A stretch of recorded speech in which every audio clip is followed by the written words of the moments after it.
Here now, present, in this moment, at every moment, at all times, your wider perspective, always available for you to take a different look from a different angle into your experience. That is really what's happening as you're experiencing variety of that which you call emotions, caused by variety of that which are thoughts. And at all times, you are having different outcomes because you are in a different perspective. At that moment, you're in a different perspective in that which is your creation process.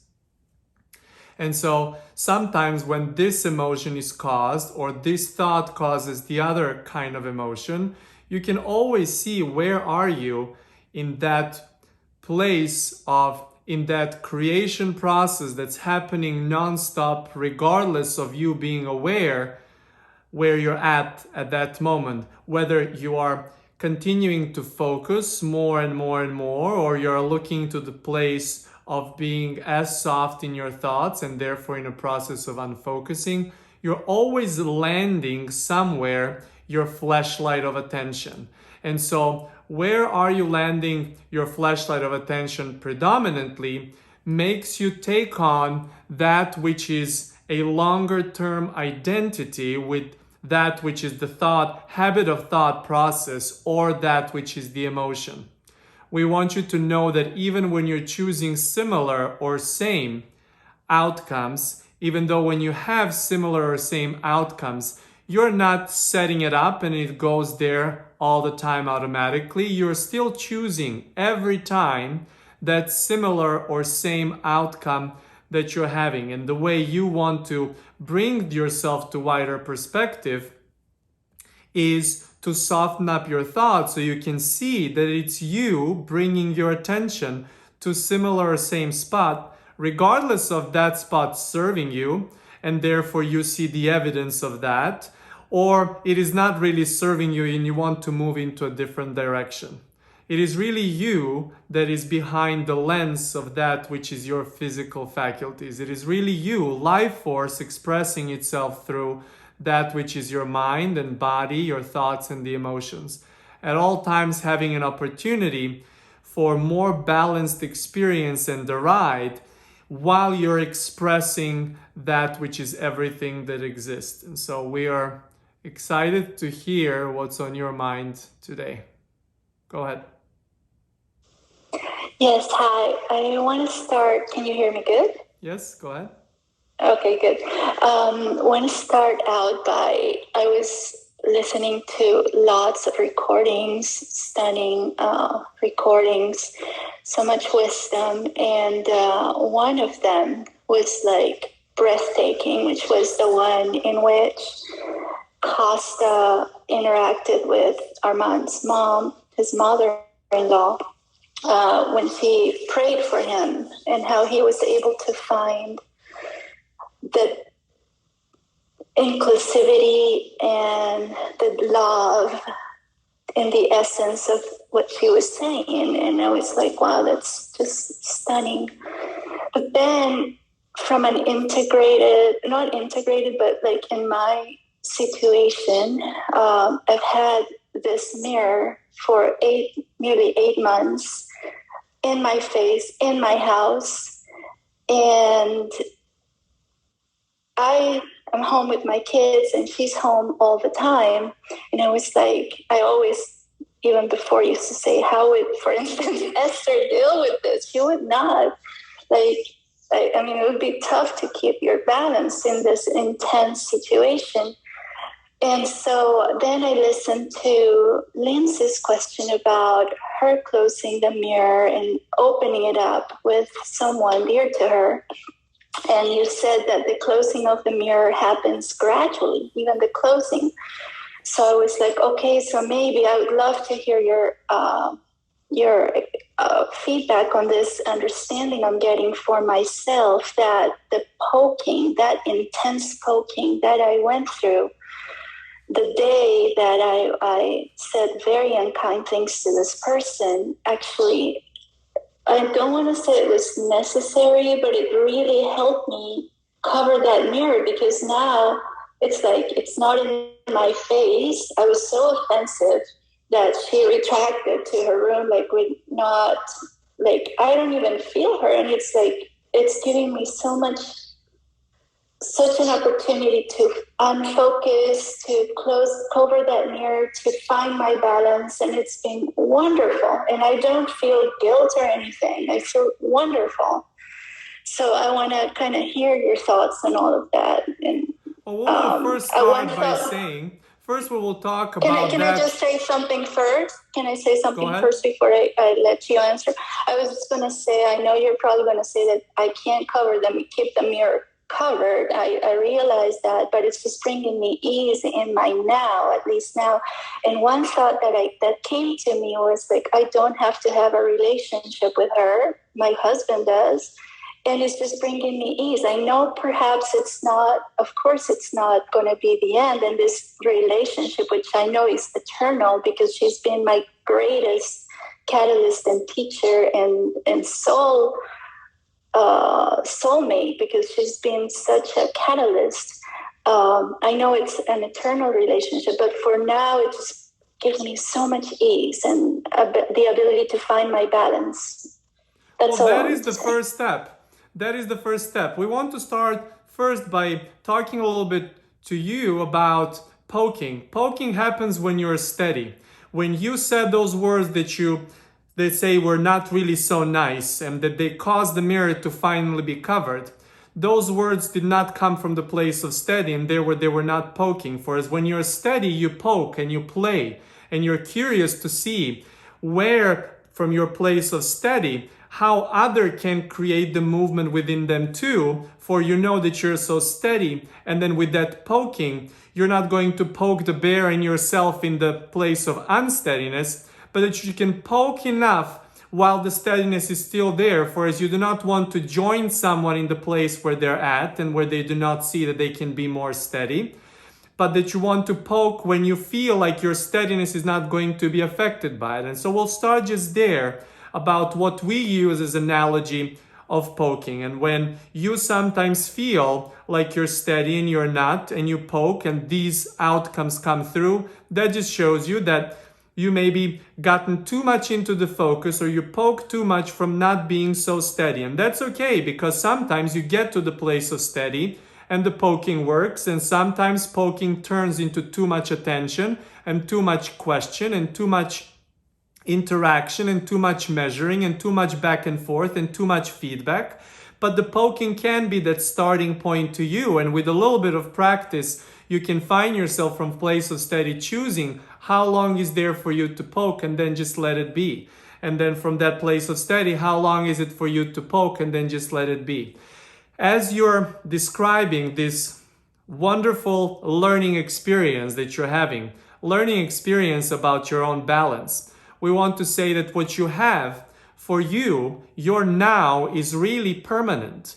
At this moment, your now feels permanent. And while you know that change is happening, in order for you to be able to move your flashlight of attention to a different now, in other words, to cover the mirror, sometimes you do need to be in that place where you say, I do not ever have to interact with this person, my husband does, and therefore that allows you to cover the mirror. Or sometimes, because there is both sides going back and forth in so much measurement and focus, that can turn into some louder talking or some words not being nice and said to one another. In other words, that means that someone, in this case you, were the ones who said, enough of this, it's time for you to cover me as your mirror, and it's time for me to cover you as my mirror for some time.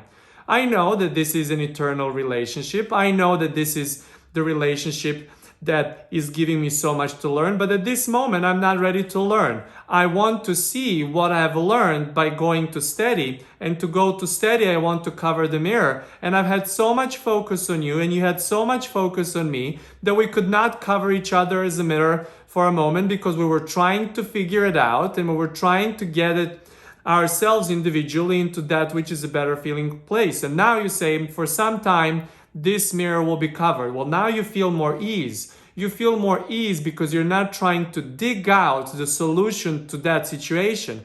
You're allowing yourself to do anything and go into the place of steady. When someone is in front of you, as you say, sharing the living space, day in and day out, there is a lot of reflection to it, especially if that's a change of dynamics that you did not have before. And so what we offered before as an example of Kosta with Armand's parents, those are spending time together and having some very intense conversations, but not as much of someone being with you day in and day out. And sometimes those things build, regardless of you even interacting with someone or not.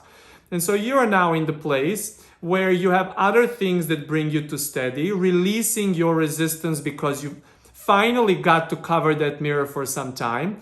And so it took you maybe even 8 months to cover the mirror. In other words, you've been throwing the cloth over the mirror, you were throwing the curtain over the mirror, but it would just slide down, or it would slide down enough of the mirror to come and be shown up to you, but you really wanted to cover it, and then you were playing this measurement and wanted to cover it and measured how much you covered and wanted to cover and measure how much you covered, and eventually you really had to stop measuring. In other words, stop looking outwards for this mirror reflection, and that's what got you to cover the mirror. Now is the time for you to keep the steady, and for as long as this feels good, when you feel you're ready to poke, you start poking on a different topic and a different person and a different situation for you to see how steady you are. For as when you are steady, you're steady on all topics. We like to say that some topic can cause you to shift predominantly that which you are with your flashlight of attention, whether it's steady or not so steady, focused or not so focused, in a question or in the answer. But at all times, the steadiness that you feel always reflects on everything. We know sometimes you might think, and many friends would come and say, well, I feel steadiness on all these subjects. I feel my health there is steady. I feel my work there is steady. I feel my family there is steady. But only in a topic of relationships, I don't feel steady because I don't have what I want. And we say that steadiness at the moment of you seeing your relationships as unsteady, altogether you're not as steady. And so we wanted to bring that to your attention, that your steadiness now is shifting. In other words, you found a way to cover the mirror to regain the steadiness of that consistency of your steadiness. And when you go about more predominant focus and giving attention outwards to something, in other words, when you start looking for trouble, you might not want to go immediately to this mirror. And once you start seeing some evidence from you being in a place of steady and you opening the door for the questions to be discovered and you seeing evidence of that, which is you poking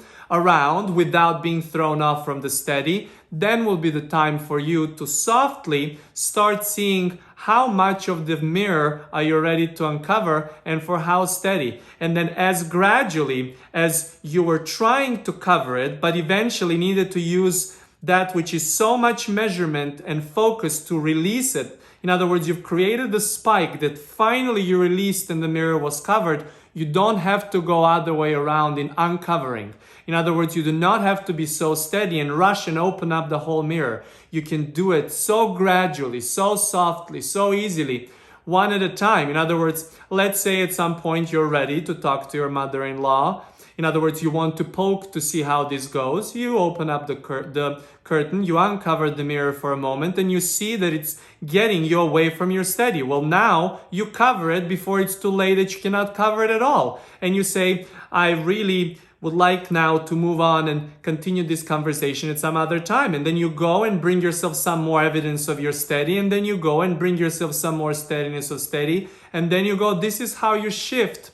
Not shift, this is how you release those contexts about those stubborn mirrors that are there with you. We have offered many times the story about Kosta saying to his parents about who he is and that he has a life partner, that it's of the same sex, and that he first looked for the evidence on different topics. Once he understood that he can shift any belief, that he can shift any kind of thought into any direction, where he can shift contexts that are so long. It was just a matter of seeing some evidence of that which is understanding of the creation process that got him then to tackle out that mirror that was covered not for a few days after 8 months of really exaggerated measure, but the mirror that's been covered for over 15 years. In other words, you can change and shift any context that you're a part of. You can see yourself that all this time you've been molding this new version of that context. And when that becomes predominant, that's when you will see that as well as the evidence. Then you will see that as the reflection and therefore evidence of your steadiness too. It is just the game. It is just this exciting game from the place of steady that you're describing. In other words, steadier place by this mirror being covered that you now can play. In other words, you now shift the things and the reins are almost fully in your hands, and you will know that they are fully when you're ready to uncover the mirror and not needing to cover it back, because that reflection will not be as intense as it was before.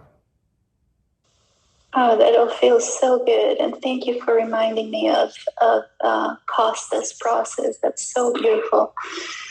Oh, so good. And I think evidence of like moving towards steadiness was this beautiful realization I had.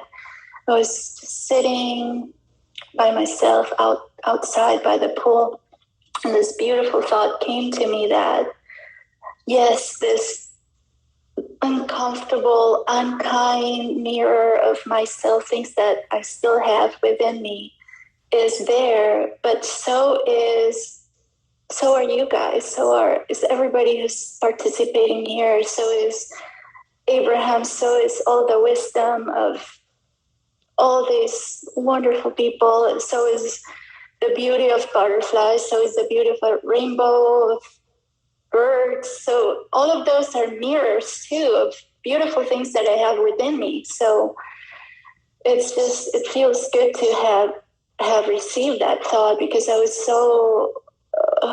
there was so much momentum there. I was so drawn to just that focus. I was like a snail stuck in that focus, and now this means that since you found this shift back, it means that at some point you might have had that, and then you found the steady and ease of lovely reflections back, and then you've had this, now you've got curious to poke, and you really found who to poke. You found to poke the best teacher for you. Well, now you poked a little too much, so now it's okay for you to leave it be and start balancing it out. You have awareness and you have evidence, as you're saying, of all variety of things, both that which is reflection of steady and that which is reflection of unsteady for you. And now all it is just the blendedness of both, measuring and that which is integration into steady, measuring and that which is integration into steady, observing variety and that which is integration to steady, observing differences in that which is integrations to steady.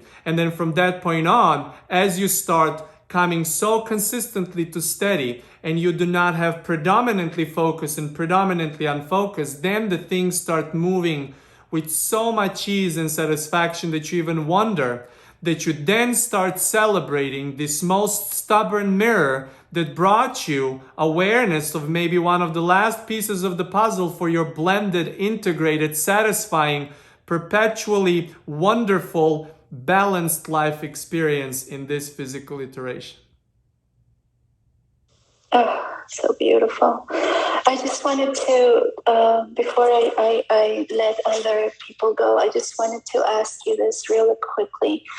One day I was doing kind of like a meditation, like a healing on myself when all of this was happening. And I woke up with the thought, she activates your pain body. And that pain body is something that Eckhart Tolle talks about. And I had not heard or listened to Eckhart Tolle for maybe 5 years. I used to listen to him at the beginning of my path into all of this. And it just came to me. So I knew that this was perhaps, something from my broader perspective. And I listened to kind of look up what that meant. And it's kind of like this energetic field of like things that we experience maybe in childhood or through our life. that maybe it's traumas or wounds that are sort of in our energy field. And somehow I think she activates, things from that I allowed to attach to me from what I observed in childhood and all that. And I'm wondering if that is the case, and two, is, as you said, the question answer dance, the focus and unfocus, the way to heal that and allow that energy field to kind of shift and change on its own by just that process of unfocus and that steadiness. And if that energy field sort of cleanses itself on its own through that. Well, the way that it goes is that there are certain things that imprint into your physicality. When you say the pain body, energetic fields, what happens is that there is always an imprint within you. Within your physical body, there is imprint of millennia, millions of years of others coming before you, and now you are a product of that. How do you think you have such a fast brain or such a complicated opportunity to process complicated actions within your body? How do you think that your body physically evolved? It's not really the same like an original single cell organism billions of years ago. In other words, that's the continuity keeps bringing through. But with that comes also that which is the imprint of what you can release within this and every other physical iteration, little by little or more by more. And this is what you call those pain points for you, something that you've observed in your childhood, something that is being triggered. In other words, it is not that this person wants you to go there, it is that it reminds you, and your flashlight of attention goes back to something that was uncomfortable, to something that was stressful, for something that you might even call trauma. So the way that you really release it is not that you only unfocus from it. That is the first step. That is what you say you've done with your mother-in-law. You finally got to the point where you can be in a process of unfocusing from this topic. And that is the first segment, but that does not mean fully releasing. That's why we say, get to steady, give attention to other things, get the evidence of your steady, and then poke around somewhere else, for as when you can be so steady and poke around on certain subject and that does not throw you off of your steady, then you can go and look even in that what you call trauma. You can go back, look, and you do not see it as trauma anymore. You see it as something that used to be trauma, but it got you into the path of that which is steadiness. And then you celebrate this person that was the mirror reflection of it for you. We know it might be early for you to celebrate anything because you're in the process of unfocusing from this topic. But at some point when you get so steady and when you get enough evidence of your poking through other topics or other people that does not disturb your steady, and you start poking this mirror and does not disturb your steady anymore, well, that means that it's dissolving, now it's resolving, now it's really fully allowing yourself to not be there in that pain ever again when this is brought up to you. Does not mean that there will be nothing else for you to have this clarity and this resolve about, but some of those important things you will not. Kosta had that, as we described in the coming out experience, and he had that with his ex-partner before he met Armand, where he was holding on to it, and for 3 months after the breakup was really looking into, could not even cover the mirror, could not even sleep. All the thoughts were going there. The bed was empty at night, and who to talk to, there was nothing happening. It was rather abrupt for 3, 4, 5 months. It was really so much so of that which was triggering the most insecurities within Kosta. He's had some insecurities growing up, but all of them started being so active within that moment because all of that attention was going in that direction. And finally, where he could start shifting things and unfocusing as you are right now, it came to be softer and softer. He would give less and less attention, so much so less and less attention, that at some point he felt that he was so steady that he could look into that topic and softly start celebrating it. For as that pain was not there, he would look at that topic, he would poke that topic, he would even talk to his ex, he would even talk to someone who his ex cheated with. In other words, he would really engage into all of that and see the blessing in that experience, that particular experience caused the shift in a direction, but that the resolve has been the consistent work of Kosta's, because every time he would get to study, he would look into this topic. Every time he would get to study, he would again look into it. And every time was softer and softer and softer, until bringing up this topic from some other people started bringing so much joy and satisfaction to Kosta, because it was the turning point in that which was really so much more confidence and steadiness, not only on this topic, but on topic of everything in his physical experience. I just love the idea of the softening happening from this non-thought, just purely vibrational perspective, rather than making it intellectual. Because of course I can shift back and forth and say, bring in the thoughts, kind of like how Abraham's processes are. They're very thought-oriented, the better feeling thought, the focus wheel, and think of all the benefits, the things, the catalyst, all the wonderful benefits, the things that have happened for my expansion. But I just love this idea of softening just through non-thought. I just love that. There is so much beyond thought and the emotion for you to experience, so much dimension, infinite of that. And then once you understand that, because you as a life force, really, in this physicality, you're imprinting the thought and experiencing the emotion through the physicality of the mind and the body. But you're this internal spark that at all times is looking for more and more of that which is expression. And therefore, that eternal dance is what is the most satisfying when blended and balanced in your physical life experience. Thank you so much. Really, really excellent conversations to start this broadcast. Go ahead, we're ready. Hi, Weola, you can hear me okay? Yes, go ahead. It's so wonderful to be here with you and all of you, and just such a gift. I feel like your opening was for me in so many ways, and it leads perfectly into what I have really been wanting to ask. And it's a very specific circumstance that happened, and it kind of goes around vibration and expectation.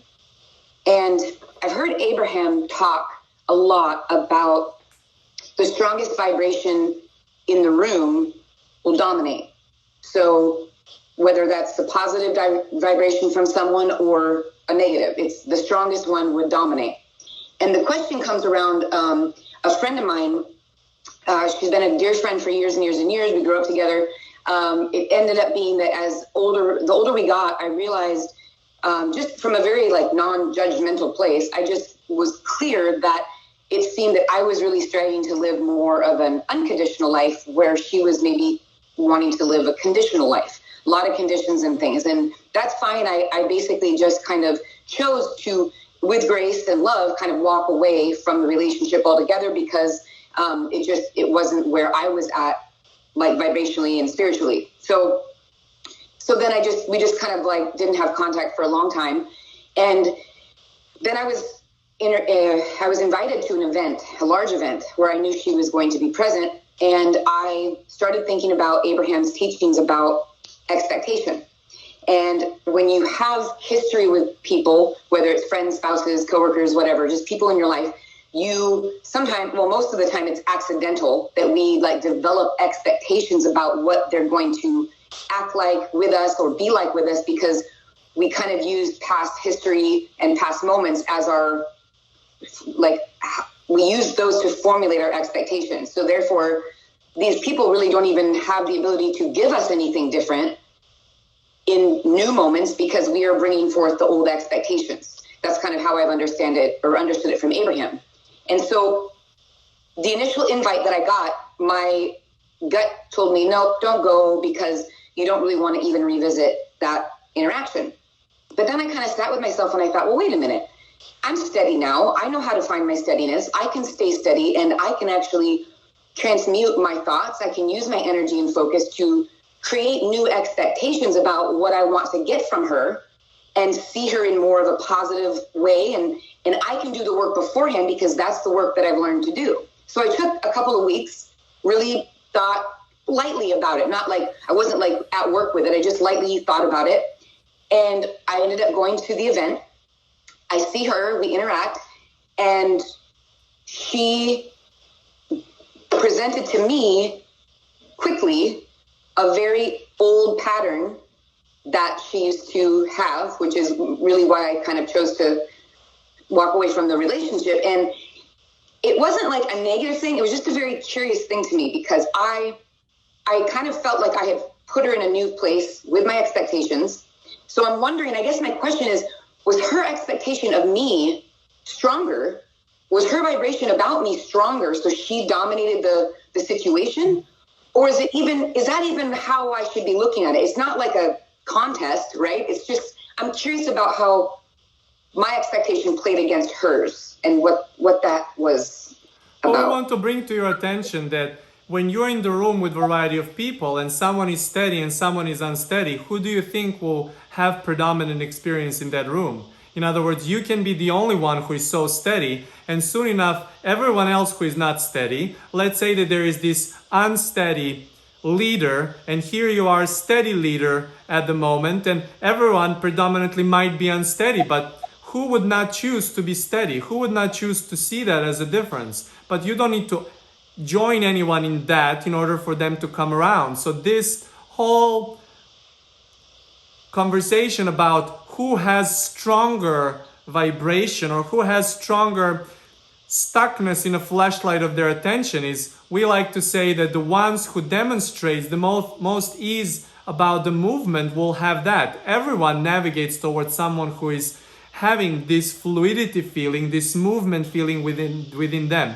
Not someone who is just predominantly in an unfocused state and someone who is so focused that feels unsteady, but someone who is comfortable with the whole process, someone who is so steady that regardless of that being a question or the answer, they will being predominant within them at that moment, that they still keep their steady. In other words, whether they're giving attention to something or someone, or whether they're bringing that integration within them. And so it is really, movement is happening at all times, and all that you're talking about is, what if so many are having stuck flashlighted attention in that which is some kind of negative feeling, and then some are having that which is positive feeling? Who is winning in this situation? We're saying everyone is winning, because these on this side are asking questions predominantly, and these on this side are in a place of receiving answers predominantly, and therefore are these ready to cover the question so they can to ask the question and move in a direction of an answer? Or are you ready from your place of steady to look at the question and not being thrown away from steady? That is really what the true question is.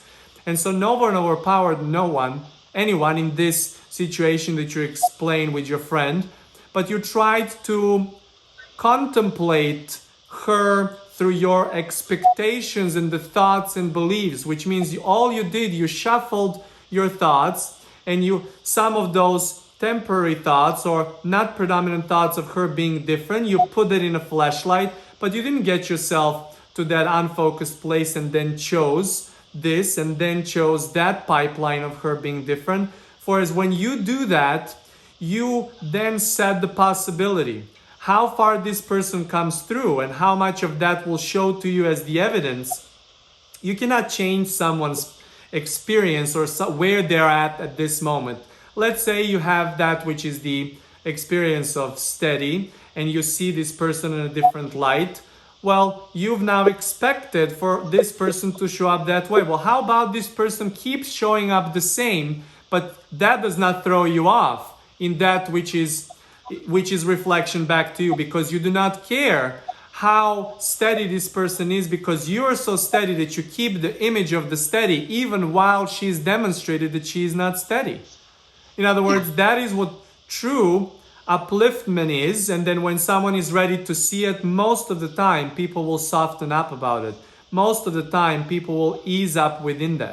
But when you go there saying, I feel steady, I've received this idea or image, and I'm gonna go there to see the evidence of that. And on the first sign of not seeing the evidence of that, you feel defeated, for that your imagery work or your steadiness is not really working. We say, no, it is not working, because at that moment you shifted from steady to the old story, and then you stayed in that old story. And we say, keep your steady as a predominant thing. And it's okay if this was not the time. It's okay if you need to cover this mirror for some longer time, which means look for the evidence of steady while poking some other situation or some other person that you have a relationship with that does not throw off that steady within you. And once that coils up, then you can include even those stubborn ones that seems to you are not changing, even though they're changing moment by moment too. Yeah, and that was, I think, maybe just a big part of that whole experience for me was I got to see that I didn't lose my steadiness. I just observed the fact that she was in a different place than me, but that's okay because, like you say, we all need certain circumstances and events to teach us our next move or our next step. So that was really interesting that I didn't feel like I was defeated. I was just curious about how those expectations kind of, dance together. Well, when you say that you continued feeling steady, next time you have a thought, you continue with your study on this topic, and next time you meet the person, it will be a little bit softer, and then you continue bringing your steady, and every time you give attention, you see if the mirror needs to be covered or not, and it gets softer and softer. Gradually, it can get there rather quickly, but it's always gradual, incremental, and consistent. And therefore the speed really depends on you too. It is not that you're here in steady waiting someone to join you in your steady. Because if you were to be so steady, this will be already fully included and you will see the evidence of that which was your receiving of the idea in a different way. And so continue having that practice little by little, little by little, little by little, and you will discover that one of the next times this person will be not going based off of your new expectations, but based off of their own shift within the steady of, and that will feel to you like it's completely different story. Yeah. And that's perfect. That leads me right into my next question I wanted to ask you, is because I kind of feel like I'm at a place where anyone can be doing anything as far as their emotions or with their actions. And I don't want to say I don't care. I just know that I've gotten to a place where I'm really focused on my own interactions and my own steadiness. And that kind of, I've learned to move that up on the priority scale, which feels really good. And I wanted to ask you about empathy specifically, because I feel like... Well, instead of thinking about empathy, why don't we talk about inclusion? Because we understand, here it is, there is sympathy, and then that's not so good because you feel bad about something, and there is empathy, and we say, how about the full-on inclusion? How about you see someone, and there is no judgment about any part of that, and you do not have to feel anything. And you can look into it, and you can really include these people so much so that you're not really looking to measure, are you sympathetic or empathetic, if that's even the word in this moment. In other words, you feel so steady that you can look at that you give it the attention, that you can even give that which is steadiness so much so that others come through in that direction too. Yeah, no, that's exactly, I kind of was going to take it a little bit differently because I don't see empathy as a bad thing. So I feel like a lot of times you get it used in a negative way, which I don't feel that way about it. It is only the step in a direction. We will put the scale for you in a very simple term so you can see it. So here it is. You feel now steady. You say, I feel steady, and I look at someone, but looking at someone makes me feel not so good. Not that it throws off the steady, but you say, oh, poor thing, I was there too, and they're gonna get to their place. Well, that's really kind of sympathy. And then you go and you say, well, here is somebody, I'm from the place of steady, I really can see it, but I still see them as different than me. In other words, I still see that there is the difference. And we say that's only the step from sympathy to empathy into the full-on inclusiveness, where you do not see them as different than you, when you do not see them as different in their own experience, but you see them in that which is their fuller potential that they're moving through for the next moment. And therefore, empathy is the step in your own. You can really use it as a measurement in your own place of understanding where you are in your own steadiness and inclusiveness. Because when you feel so open and so inclusive, you do not think about sympathy or empathy, because those are there to get you to be on the other side because you're not affected. but there is a difference between you being on the other side and not being affected, and you being fully involved and fully inclusive and not being affected. Yeah, and like I feel like empathy is something that's like a gift, where I like to feel other people's energies. I like that whatever that is that I can do. I know a lot of people can do that. It's like when you are steady, it's almost like a new playground you get to play in, because now you get to see someone else's perspective of something and feel it. Not that it takes you away from your steadiness, but just that you get to play in a new feeling that maybe you would not have had on your own. Like Abraham says, two people could be walking down the same exact street with the same exact conditions, yet each one might experience it in a totally separate way. So I feel like not might at all times. Not might at all times. There is difference in that. It's never really even similar, little less the same. Yeah, and so that to me seems like such a positive, because like you said, we're all inclusive. So you get to bring your emotion and feeling about a situation into the mix, and then you also get to experience the others, and then all of us like go upward with all of that. So I guess I just wanted you to talk, and you did, just talk away from empathy being a negative thing, because I feel like it's such a wonderful thing. It is an excellent step, but it's not the whole thing. The whole thing is unlimited inclusion. And so when you feel good about empathy compared to sympathy, which means that you do not feel bad, you see them in that light, that is a wonderful step in that direction. You can say that the sympathy is you seeing yourself as different, you different, they different, and you kind of do not even see them as reflection. Empathy, you see it as a reflection, and therefore you're not drawn to the negative side of it, because you're so steady that you can shift the reconfiguration of what's being reflected back to you. Or you're so inclusive, so fully inclusive, that you do not make the difference between you and this person.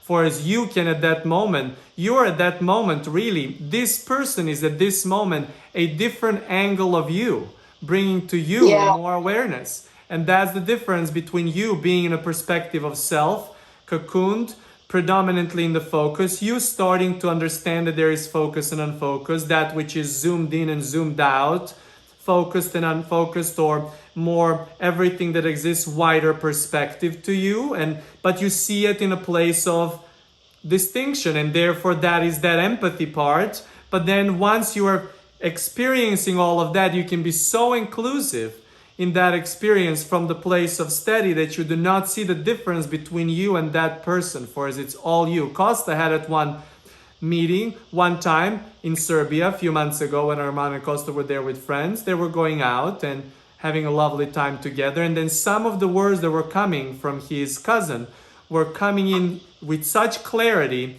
that he had complete knowing that this was his setting, just spoken from a different place. In other words, when you're receiving sometimes on your own and you're receiving certain clarities, sometimes you receive clarities through spoken word of other. And so everything that is a reflection of you can also be you from a different angle when you are steady enough to be inclusive too. I love that. I love how everything is always about us. Like it's just always a reflection of what we have going on inside of us, what we're offering. I love that. It's just such a wonderful thing. Once you know that it's you at all times, then you really start to be deliberate in your creating. Yeah. Yes. Thank you, Weola. Thank you. Really, really wonderful conversation. Go ahead. Hi, Weola. So everything you've been saying has been speaking to my question, to the point that I was thinking, do I need to still ask my question? But I think I will, because you always give me a different perspective. So we've talked about this before.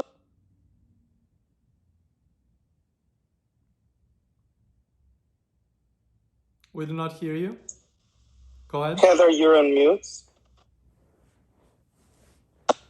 Oh, hello? We hear you now. Sorry about that. Okay, sorry about that.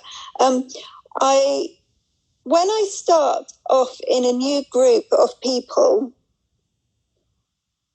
I become this person that I don't even recognize. And I do a lot of measuring and comparison, and I come across as completely unconfident and very small and quite childlike. And I can't bear it. And like, it makes me, it happened this week. And I was just like, oh my God, I've done it again. And it's like I have no control over myself, which I know is not true. And I wondered if you have any... Speak about that situation. So you've been steady on your own with the familiar people that you're talking to. And here is an opportunity for new group to be met. In other words, new mirrors. So what you say, I'm going to go and now meet new people. I will have new reflections coming back to me.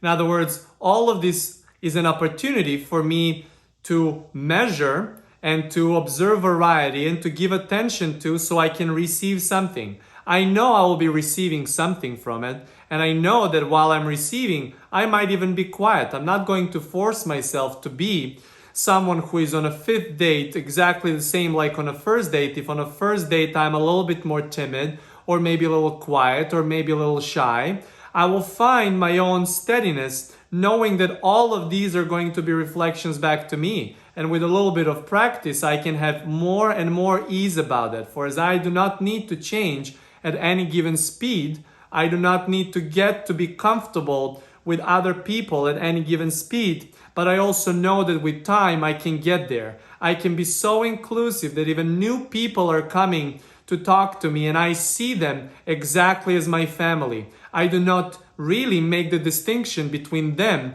and my family members and my very dear friends. For as that I know that in my inclusion of everything and everyone that surrounds me, all of that can be not only reflection back to me, but I can be experiencing from the angle of them. In other words, will have more opportunities for more feedback that will propel that which is my own question answer dance. And so we would start with something like this, for as there is no expectation of how quickly you need to get there, but that you can get to the place where you're so steady and so inclusive that it feels, even on the first conversation with someone you do not know, that you have been knowing them forever because you've included them before you even met them.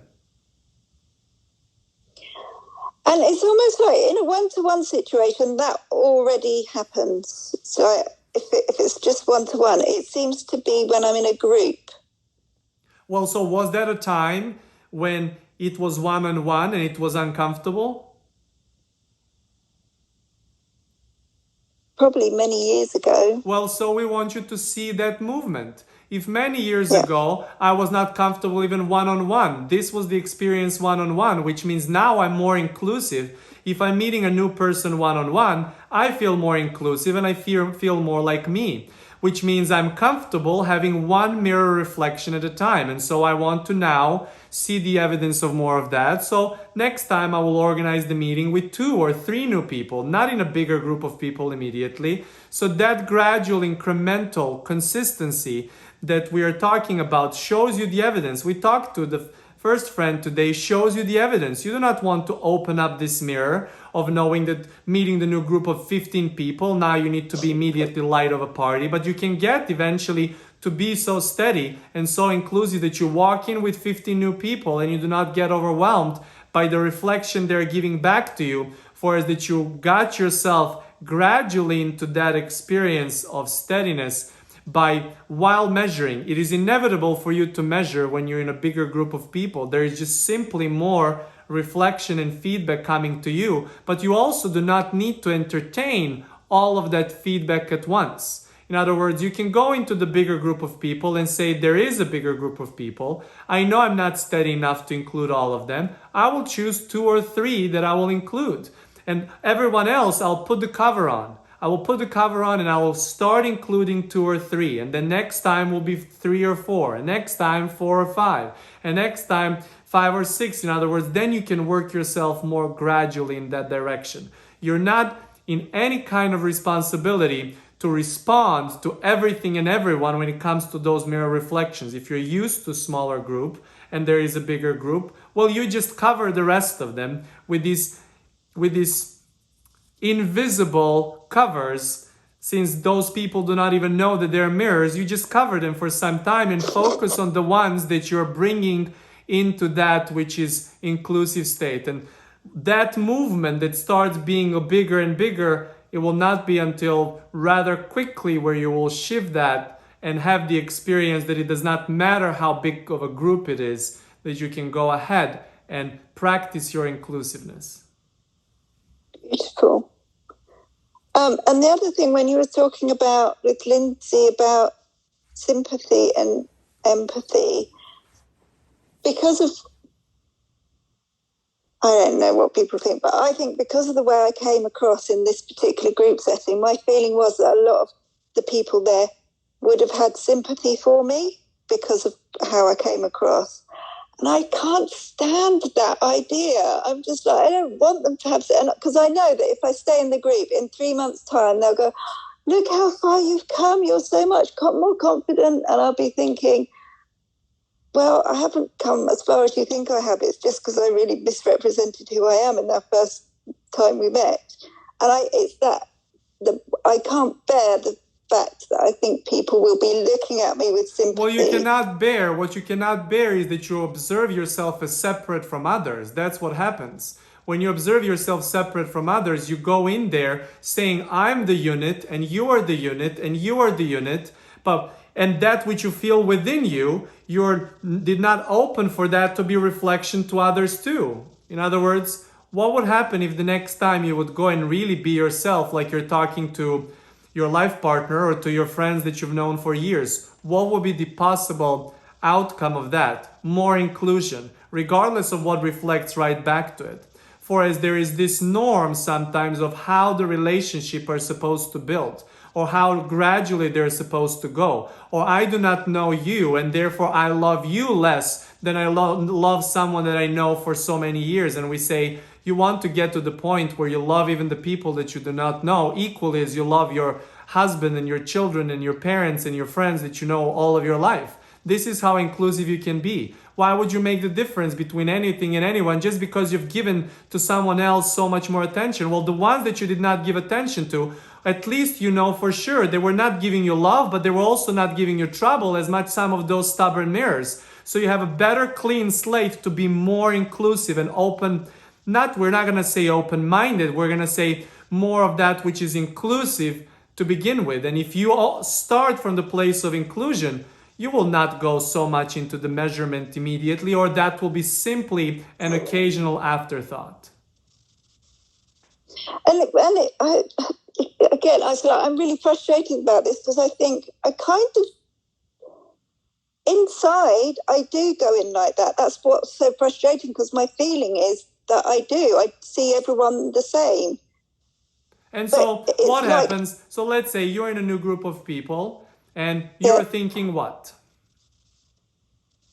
It's almost like I stop thinking. It's like I almost go into fight or flight mode. So I can't even think straight. If I know that I've got to speak in front of a bigger group of people who I don't know yet, if I stay in the group, I know that within a month I'll just be chatting away as I normally do. It's when I first go in, it's like I go into this fight or flight response. I can't think straight. My voice goes funny.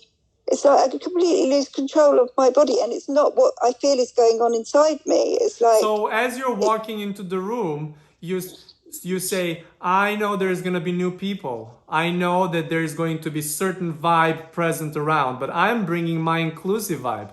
I want everyone to see me. I know that they do not have to see all of me immediately, but I want them to see some more of me than I usually allow them to see when it comes to the first impression. And so go gradually about that. Allow yourself for that to be a gradual experience, for that which you want and to express and to say. They want to hear all of it, but not all of them, all of it at that same time. For sometimes we understand there is only one chance for first impression, but at all times you're consistently changing. So therefore, every interaction is a first impression, even with someone that you know and interact on a daily basis. Okay. Thank you very much. That's given me a lot to chew on. Really, really excellent conversation. Go ahead. Hi everyone. Oh my God, I love this conversation. So actually I'm gonna read for a few people, but I just wanted to add to this on the heels of especially Heather's conversation, that I have noticed that I'm more and more inclusive with people that I would usually think, what do they want from me? Or why do they asking me? Or why are you there saying hi? So I don't question that anymore. And I'm just embracing that and just talking to them, like I know them, so to speak. And it's actually pretty awesome because I get to forge really beautiful relationships, and it feels really good. Anyway, so... Well, what's happening is that everyone has one ulterior motive, and that is to play and to experience reflections and to experience from different angles. That's all that anyone ever has as an ulterior motive.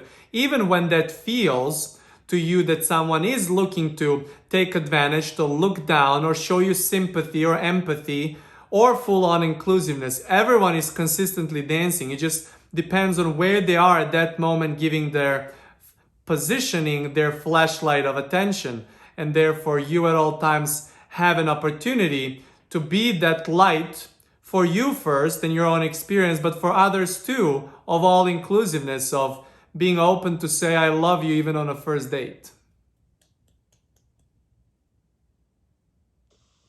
Yes, and actually that reminds me a little bit, for example, Abraham cruises or the retreats that we do with you here. You kind of like, even if we meet people for the first 5 minutes, you feel so much love that you just want to say, I love you to them. And you really feel it. And I think because we, in these kind of conducive environments, we don't put any filters to the interactions or mutuality. You do not put we the just filters. are. In other words, you do not put your attention into self so much so, and therefore there is no necessity for filters for you to express what your true nature is. You're always, always in a discovery of more inclusiveness. You're boundless, looking to experience that boundless nature of you within your physicality, and therefore at all times you can shed more and release more of that which holds you back for you to experience and express that. And therefore we understand and we agree that it's easier to do it in a conducive environment with more get to that, but you can be that catalyst even in an environment that does not feel it's conducive, for you can make it conducive with your inclusiveness. Well, now I have another question then before I ask the question for a friend. So how does it work then with, for example, celebrities who have so many people they include, otherwise nobody would watch them or listen to them and they wouldn't have so much quote-unquote followers, because how in their case they include more mirror reflections when they actually pretty secluded, so to speak,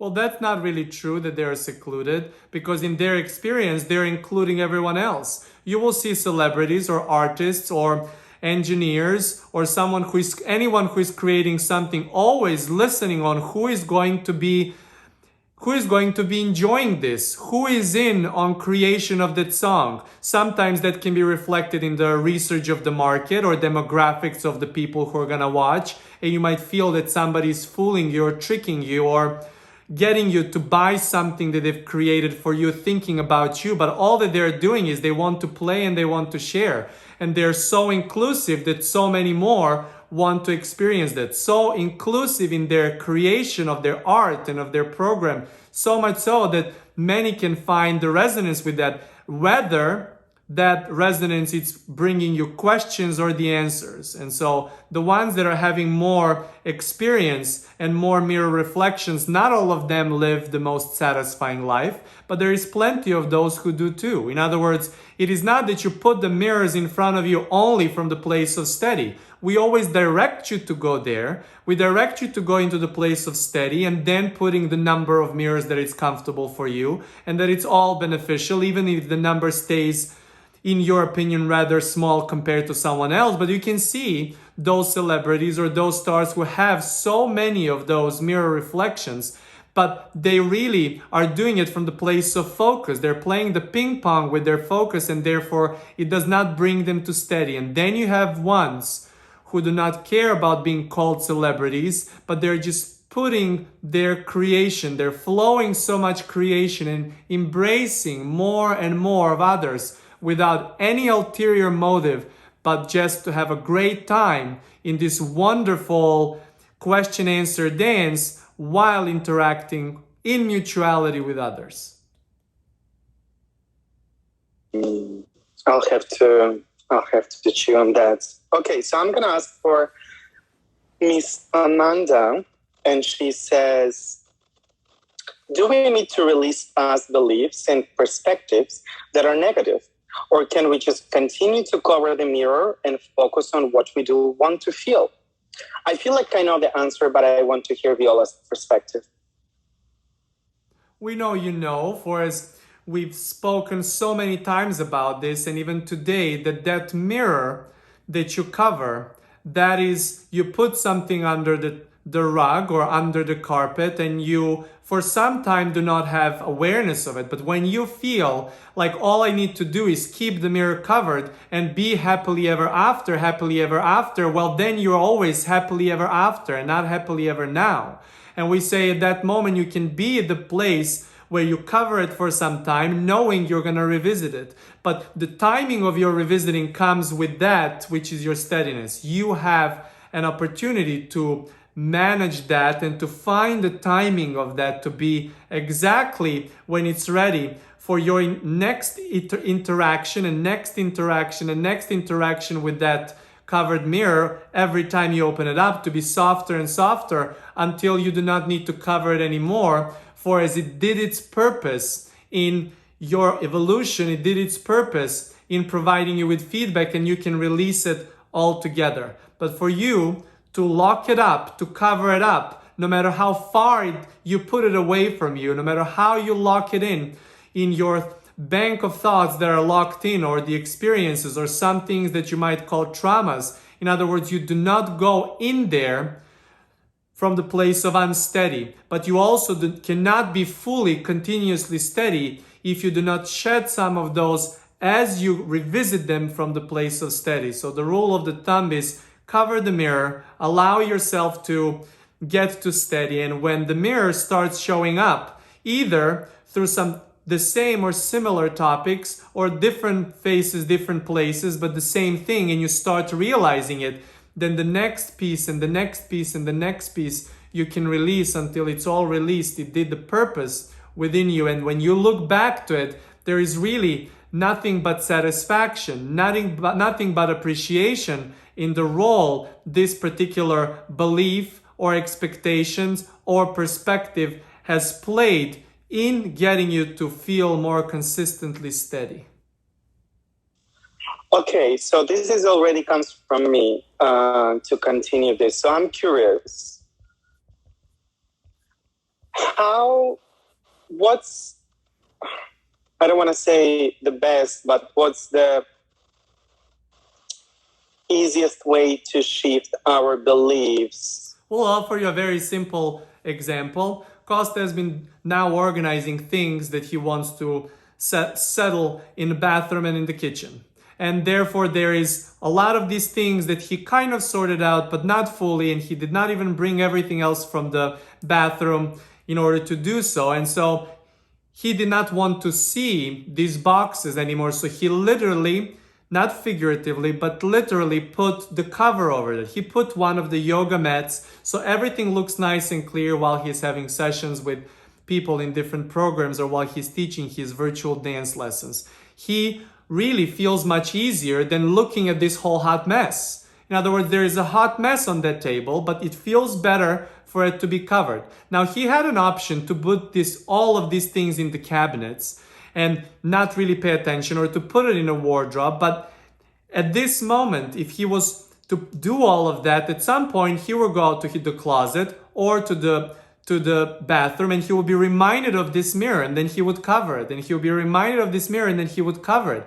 In other words, you always continue to interact with pieces of it, and sometimes while you're keeping the cover over that, you do not interact with it enough, which allows you to soften up your thoughts about it, soften up your beliefs about it, and therefore not really pay attention to it. And then when you feel that you're so steady and you're the one opening the door for the new question, inspiration will come and Kosta will go and probably within 15 minutes sort all of these things out in exact way he wanted to do it. But the timing of it is also important. And so sometimes you go back and forth, and sometimes he could open it and then sort a little bit and cover it and open it and sort a little bit and cover it. But he really is looking for that moment where he feels so steady and he feels so at ease to finish that project and release it and then not cover it for some time until something else is ready to be covered up. For there is always something you want to cover up from your focus for a moment in time. But when you play the game and try to do it forever, it starts showing up with different faces, different places. So the best way is you recognize that it bothers you, you cover it, you get to steady, and from the place of steady, you try to poke other topics, other people, other situations. And when you feel that the process of poking is not disturbing you and it's not throwing you off of your steady, that's the time when you look into what's under this mirror that's been for some time. And so at that moment, you see for how long you want to interact and for how long to keep it back. And within few times, most of the time, if you do it from the place of steady, it can be done in one fell swoop. It can be done immediately. But if it's been covered for some time, it usually takes you several times to revisit it before you can fully release it. And therefore, it does not really play a role within you, but you celebrate that belief and perspective as useful part of your evolution.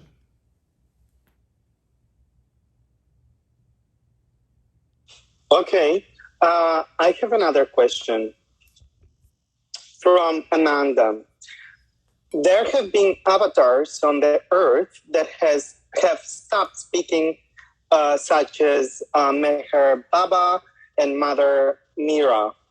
It seems to me that they stop speaking because it's more about their vibration and energy rather than words they speak.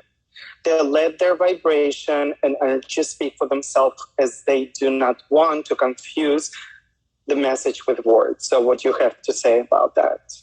Repeat it again. Who has landed on this planet? Again, there have been avatars on Earth, meaning, I guess, people that have stopped speaking, such as name of their names is Meher Baba and Mother Mira. It seems to me, says Amanda, that they stopped speaking because it's more about their vibration and energy rather than the words they speak. They let their vibration and energy speak for themselves, as they do not want to confuse the message with words. Well, that is at all times true, for as how inclusive you are at the moment, that emanates around you. You always have the energy within you that is creating that which is the movement around you, and therefore how easy the movement around you is, that reflects immediately. But what we want to bring to your attention is you do not have to stop focusing. You do not have to stop the feedback part in order for you to continue to radiate and to emanate. Some of them do that. Some, even monks, some gurus would tell you even that they have the experience of being so quiet in their mind that they just radiate and emanate. And when you're in their presence, you really get the benefit and perspective of that. But predominantly, you are looking to experience that within you while giving attention outwards and while being so steady in the state of your bliss that you apply your bliss in everything that you're giving your attention to. And therefore, the words come through there as well. For as the words, as you speak them, become part of your feedback. And that feedback really brings you to experience more of that. So you're not looking to hibernate or to maintain that which is, you might call energy level, but to allow the movement to be so steady and therefore to be more and to bring different speeds to it, which happens as you're doing your focusing, unfocusing dance. Okay, thank you. I'll have more questions later. Go ahead. Yes, so back to this question of beliefs and softening that energetic field of the pain body or beliefs or shadow, whatever you want to call it, that question part of our life experience. Because I guess we come into this life experience, we observe, we attach things from, because we mimic the adults around us, culture, all of these things. We go from this clean slate, or maybe not even clean, as you said, since we come with DNA and all that. And then we begin our evolution process, and we want to allow more light in and shed some more of those untruths, which is, I see as the question answer dance. And I understand, like, when you have the clarity and you realize, okay, this mirror is giving me this because something I had within. And I realize it's coming from this, perhaps this belief of lack, or this belief of exclusion, or lack of inclusion, and so forth. My question is, if you could please kind of explain or clarify a little bit for me how we soften that up, as I was kind of getting to in my last question, how we can soften it up and shed those layers with no thought, by softening the focus, by allowing the answer, since we've already asked the question. We have the clarity of the question of the asking through non-thought versus processes that many other teachers offer, specifically Abraham, that are focus oriented, such as the focus wheel or the lists of appreciation. I feel those are very focused versus what you offer, which I find so blissful, which is the opposite, which is unfocused. And I want you to talk about the movement and how those interplay and how we can apply one versus the other, or maybe do a little bit of both. Can you talk about that? Well, what we want to bring to your attention is that those processes that you talk about, those focused processes that you talk about, create movement. In other words, movement is happening, but it creates within you to see that there are other alternatives than that which you are predominantly. Whether that is the negative or positive, we're going to be very simple in explaining that. Whether it's the negative emotion that you want to shift to, or positive emotion which you want to apply into any kind of question asking. And so those processes are there to show you that the flashlight of your focus can be in different places. And once you start creating that movement, and once you see that your focus can be here and can be there, and sometimes that feels a little bit like too much labor, and sometimes it can feel to you like it's working really easy, but those processes are there just to start showing you different possibilities. And so that movement has created for you that which is direction of flashlight in a place of steady. And now when you have the tools to get to the place of steady, you can from that apply it to everything that you're giving attention to. What you're essentially asking is, do I need to go and play this focus ping pong, this question ping pong, this emotion ping pong? And we say in the beginning, it might feel like you need those processes so you can sense the movement. But once you sense the movement, you can go all the way. You can go all the way beyond the thoughts, beyond the emotions, beyond the beliefs, beyond the expectations, beyond the thought process, beyond the thought patterns. In other words, beyond any of that. For as you're not your thought, you're not your emotion, you're not your mind, you're not your body. And therefore, those are the vessels that you're expressing. Imagining yourself, even physically, as that there is, here it is, these sunglasses that have 4 different lenses for simplicity purposes. And here is one lens of your body, and one lens of your mind, and one lens of your thoughts, and one lens of your emotions. But you're the light behind that. And therefore, when we say about process of unfocusing, it is unfocusing. In other words, you're zooming out from you go fully into all of that expression of thought and emotion and through body and through mind.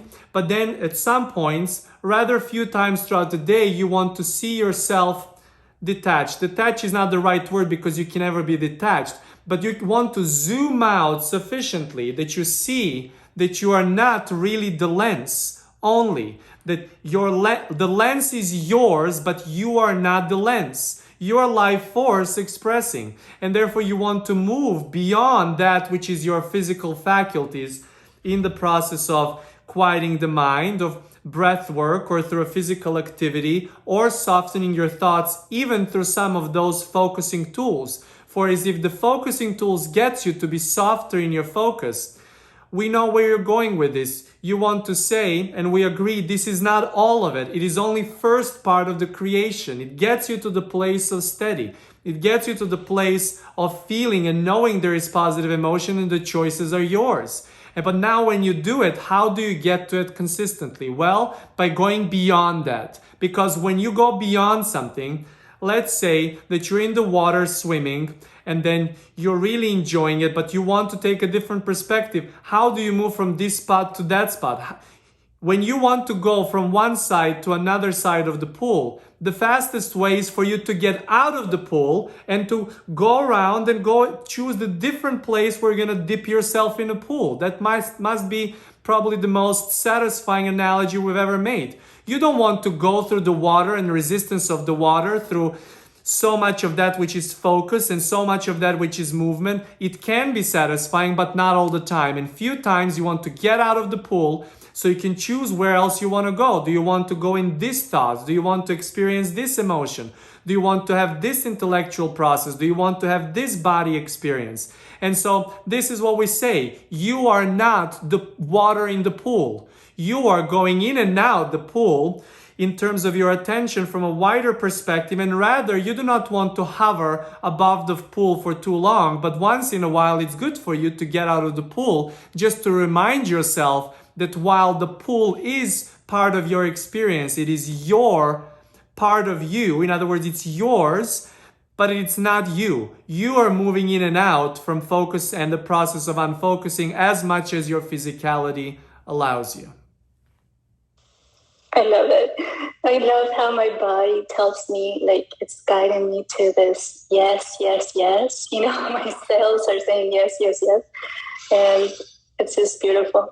And what we want to bring to your attention is that oftentimes when the action is so satisfying to you, you might feel that you want to be in the pool at all times, that you want to be swimming in the pool at all times. And we say, for how long can you be in the pool swimming around? No matter how satisfying it is, at some point you want to move out. And then when we say you zoom out and come back right into the pool, zoom out, dry out a little bit, allow the pool also to take a moment of break. Allow your water in the pool also to settle in. So when you jump the next time, there is new thrill about it too. This is all that we're saying when we talk about the process of softening not only your thoughts, softening all of your physical faculties so you can experience that which you are as a life force, and then direct it with more predictability in a direction where you want. Yes, love the pool analogy. And the thought that came to me before was like, you know, when we're focused, we're like the snail, all sticky, and although it can be satisfying, of course, but we can shift to the hawk who goes up high to kind of see the whole perimeter, and then boom, they go down and catch the prey and go back up and go. So it's really cool. I love it. The other question I had was, I'd like more clarity about this idea of the decisions and the choices we make from that broader perspective. Because I've heard you a few times that it's all you perhaps making a choice, maybe choosing an intense relationship from that broader perspective, or maybe even Heather spoke about like offering Reiki to a friend, and it was like and you said that was your broader perspective. So it seems like we make quite a few choices or decisions or intentions from that broader perspective, but we seem to think that it's not us because we don't have that conscious process through the intellect that we have when we're choosing from our physical focus. So I kind of want some more clarity about those choices made from that broader perspective. And how can we recognize them while in our physical bodies? And, you know, how can we be more aware of those choices and be part of it, more consciously part of it? Is it through our bodies, more than the intellect? Can you talk about that? Well, that which is your focused experience is integrated experience. And so there is the dance between the question and the answer. And your choices are always both in the question and the answer. For as at the moment the question is clear, the answer is clear too, and then you discover it, and then the moment you have the realization of the answer, the new question is there, and then you go to discover it. You're consistently in discovering, you're consistently making choices. But it's not that you pull up to the wider perspective and you say, here is the mind and the body, and here is the thoughts and the emotions, and let me cook it up now. Let me bring this to be as uncomfortable as possible for me to find, so I can be in a process of releasing it. In other words, you do not put that kind of thing within you, but it's rather because you feel so much resonance with you being self that your actions from that focused place, from your perspective of separateness, kind of brings you that feeling to be piled up. And then you go into the place of steady, seeing it from what it really is, from a wider perspective, and then shedding some of those things that got along the way. In other words, conscious and then compulsive. Conscious and that which feels automatic.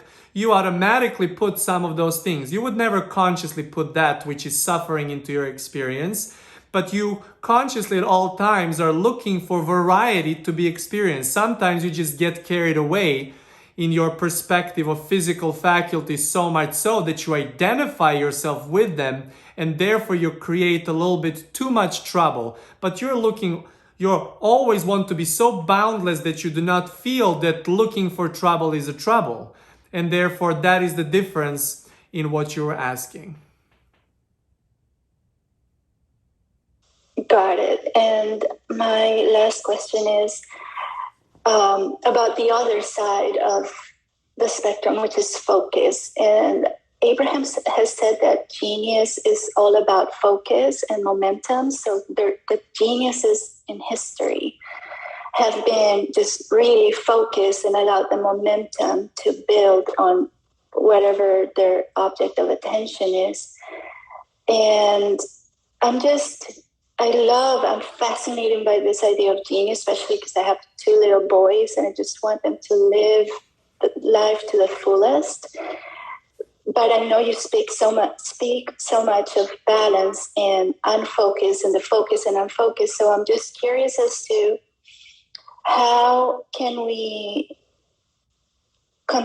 keep up the momentum of that focus that oftentimes even becomes an obsession, a beautiful obsession or a very painful obsession in many cases, but there's genius in it nonetheless. How can you build momentum with those sort of interruptions of the focus and unfocus? And how can you have genius and balance, and also this idea of practice? Like, it seems to me that still in our 3D physical world, we still need practice for mastery.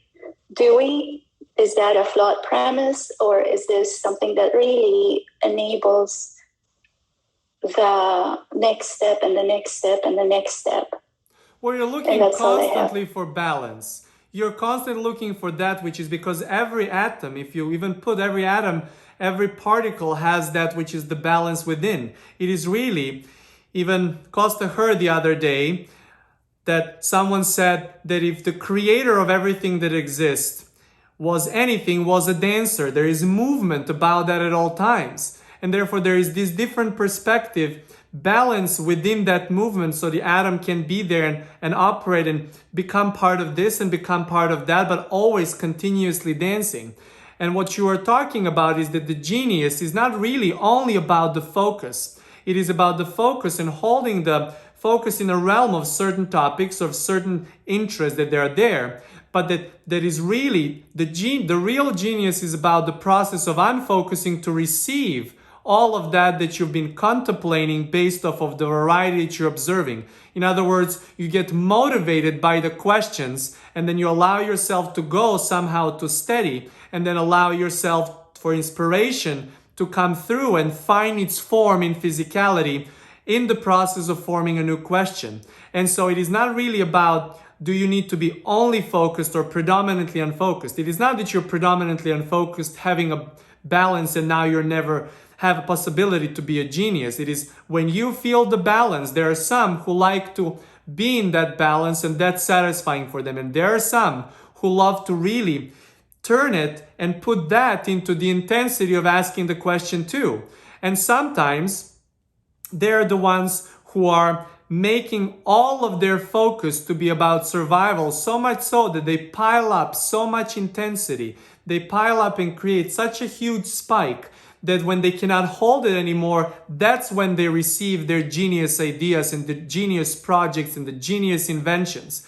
But you can be also in a place where you do not identify that which is the excitement about your focus with that which is the place of finding the balance too. In other words, you don't have to identify the focus with the survival in order for you to make sure that you're going to stay there. If this is the topic of your interest and so exciting to you, and you would be more productive in the balance between the question and the answer, the balance between the focus and unfocus. So you go generate the question and release it and bring it in, and go and generate the question and then integrate it, and then go ask another one and integrate it. This is what's been happening with the most satisfying, the most productive inventors of all times. This is the process that they've been having.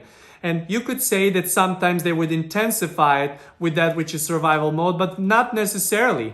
They would find that their basic needs are covered and all they were doing were playing and they were playing and they were playing and they were playing. They continued to play with so much so that some may think there has been hundreds and thousands of inventions that to some would take 3, 4, 5, 600,000 years to accomplish, and someone has done within their one physical iteration. And so you can be so satisfied, you can be so balanced that you are not really poking so much of that focus. For when we say the process of unfocusing and balance, we do not say less speed, we do not say less momentum, but we say you do not need to have you do not need to include the surviving part to it in order for this to be a bumpy ride for you. It can be a rather satisfying ride while you have all of the aspects within that which you give your attention to, including your interactions with others, so fully balanced. Kosta has been observing this wonderful young tennis player, and her father is from his home country, and every time he sees them, he tells them he wants Armand and him to host them for dinner. He really feels like he wants to be supportive of this team. They're really practicing every day, going to tournaments, and the girl has quite a lot of potential to become a professional player and to do really, really well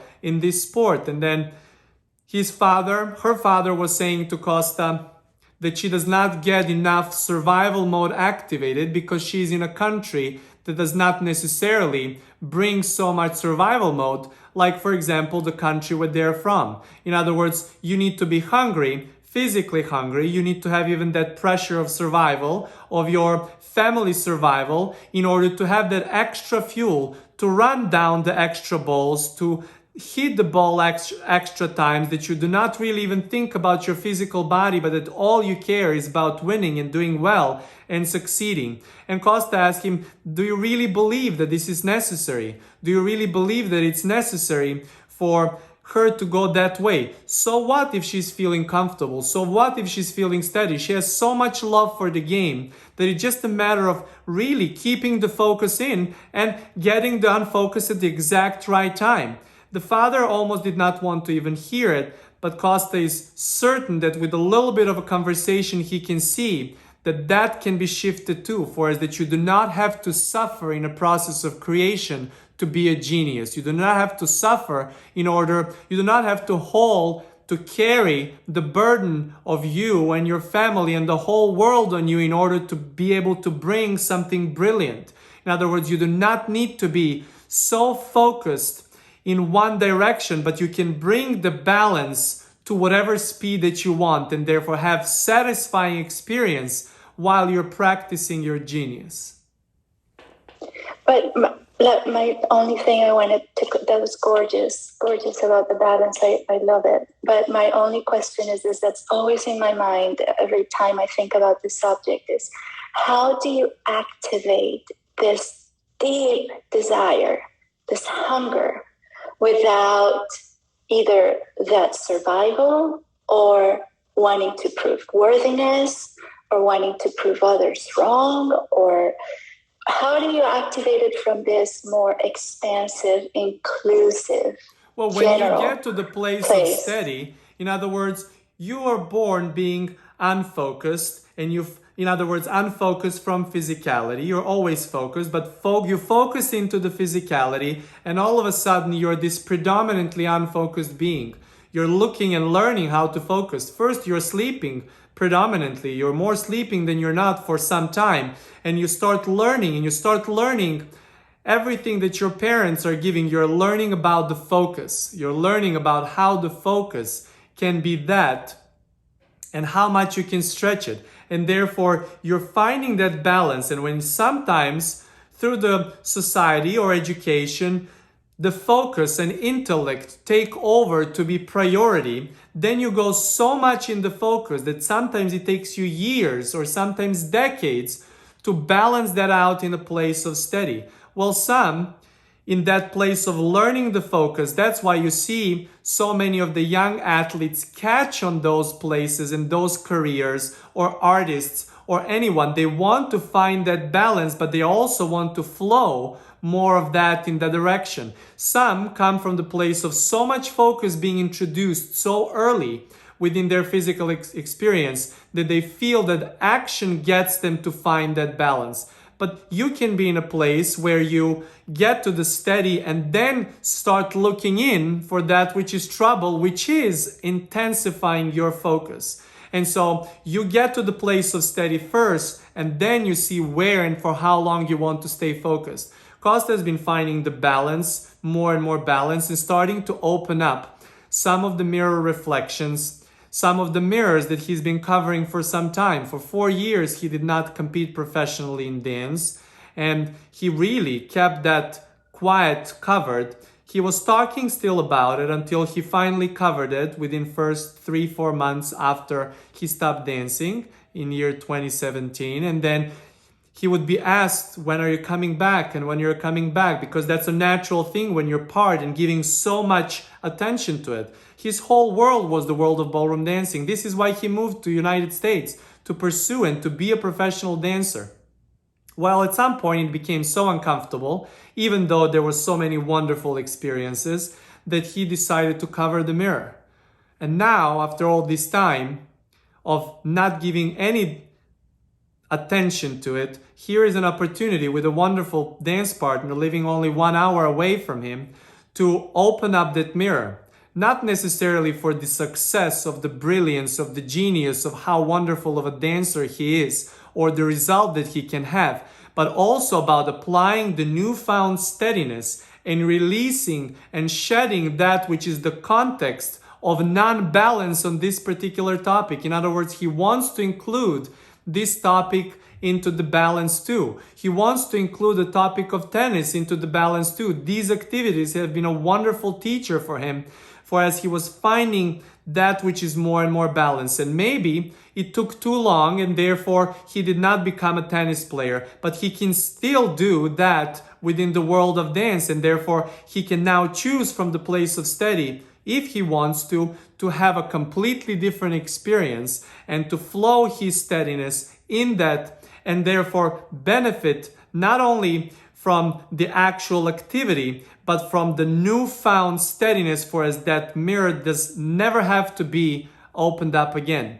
And so anyone who is looking from the place of steadiness can turn up the intensity of the focus. And then you're really choosing how long you stay there. It's almost like you've been focused, and then you, at some point, something caused you to look for tools to steadiness, and now you have steadiness, and now you say where you want to focus, and then you gradually, incrementally, consistently bring up intensity soft, bring even more intensity soft, bring even more intensity soft, until you figure out that predominantly intensity in your activity is so satisfying that just occasional zoom out experiences so you can charge up are all it takes for you to have the experience and flow your genius.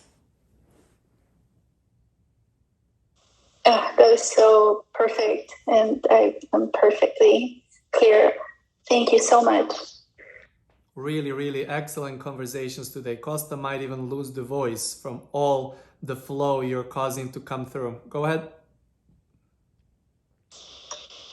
Hi, Weola. I wanted to ask you about, like, all your conversations so far today is just spiked this in me, where the shift between going from the mantra, I guess I could call it, of saying anything is possible, which makes a lot of people feel really good. However, a shift beyond that would be everything is likely.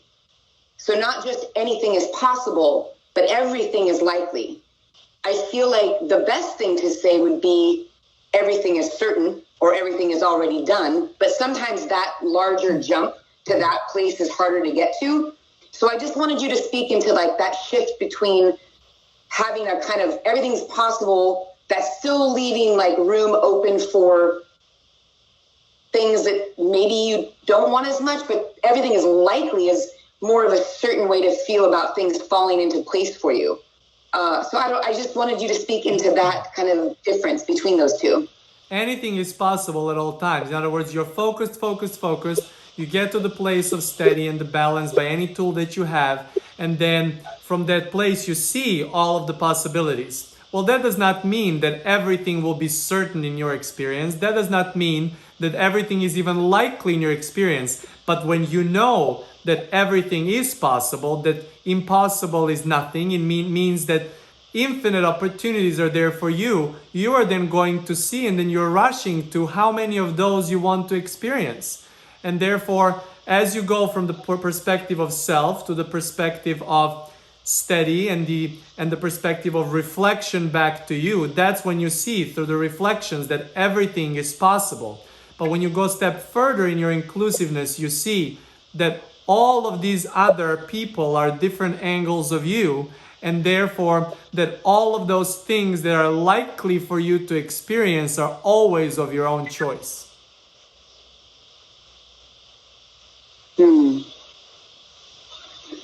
Okay, that was short and sweet, and that did it. Thank you. Really, really good chat. Go ahead.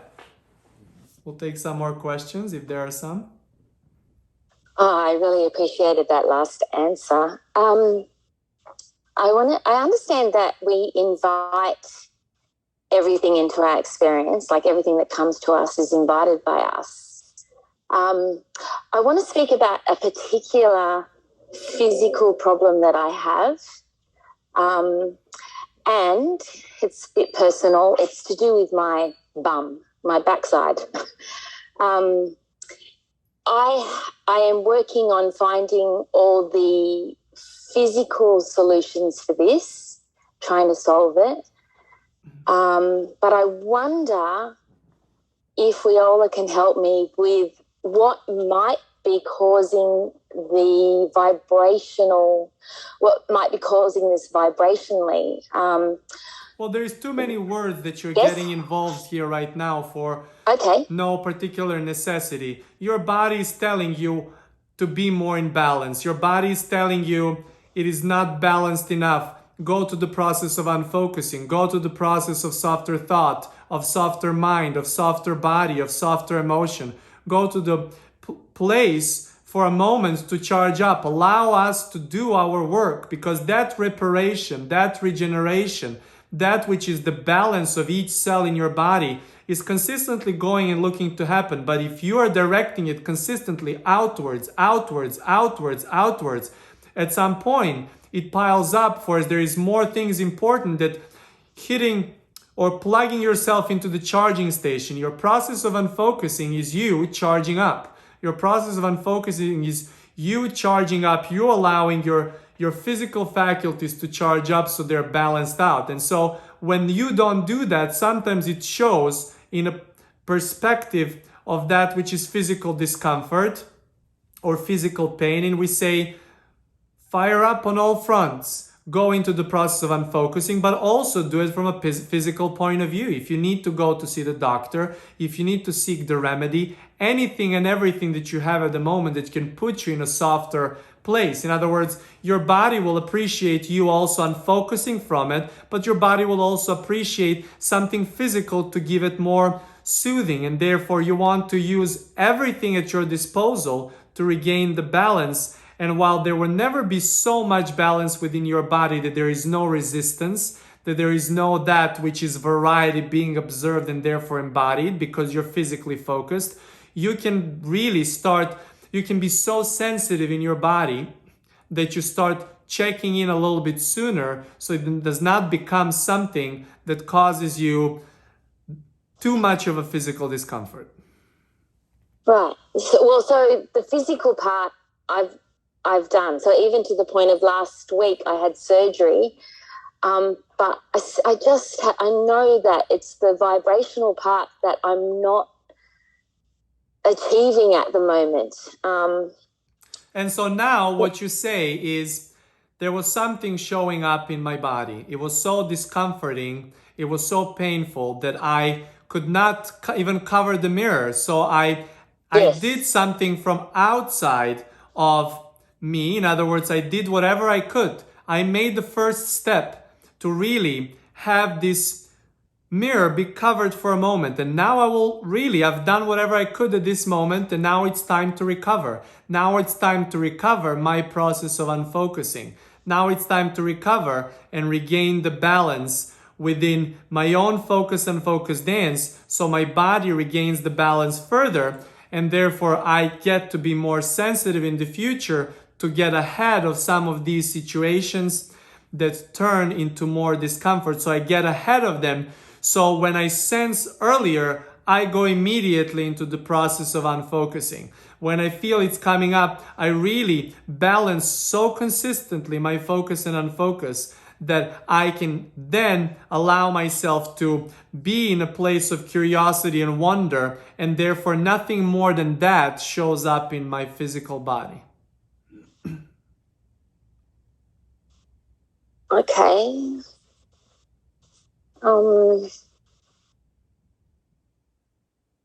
We agree. You say there was something that was not working out, and therefore the evidence, and therefore necessity for the operation.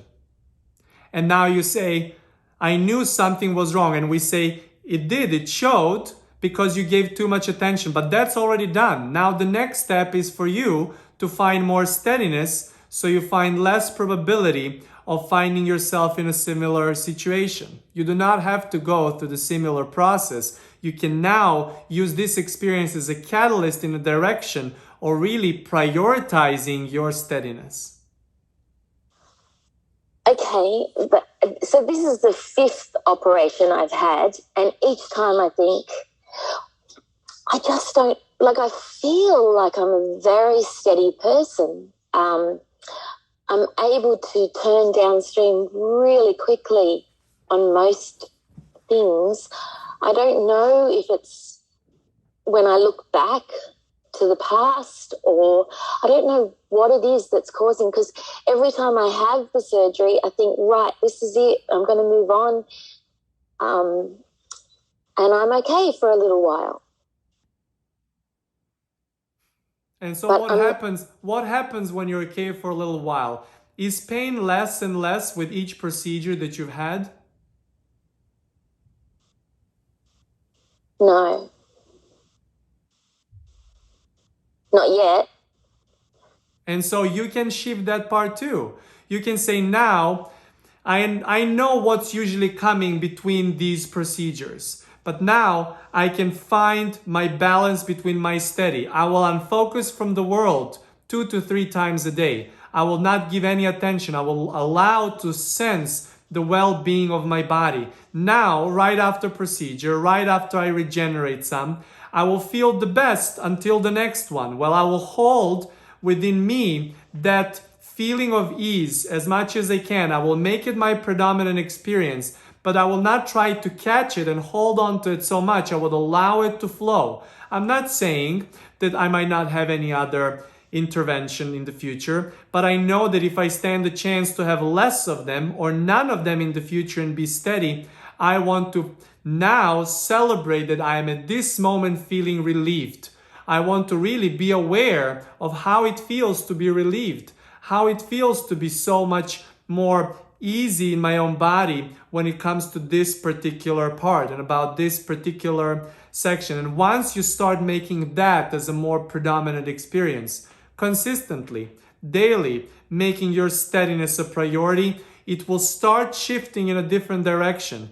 And you might not need another procedure ever, or if you do, they will be so much more rare and so much further apart that eventually you will forget that you need any of that in order to release that which is resistance from this part of the body. Okay, all right, I'll give that a go. I assume... In other words, instead of trying, we would suggest this, instead of trying for you to look to not have another procedure ever again, and therefore that might be so remote to what you're used to include in your experience, how about you extend the time to be longer by you keeping that which is steady within you? And therefore in extending, eventually that can be indefinite when it comes to this. Okay, all right. Is there any truth? So there's people like Louise Hay, and I know there's other people as well, who have pinpointed a particular physical problem to a vibrational, to a negative vibration. Is there any truth in that, or?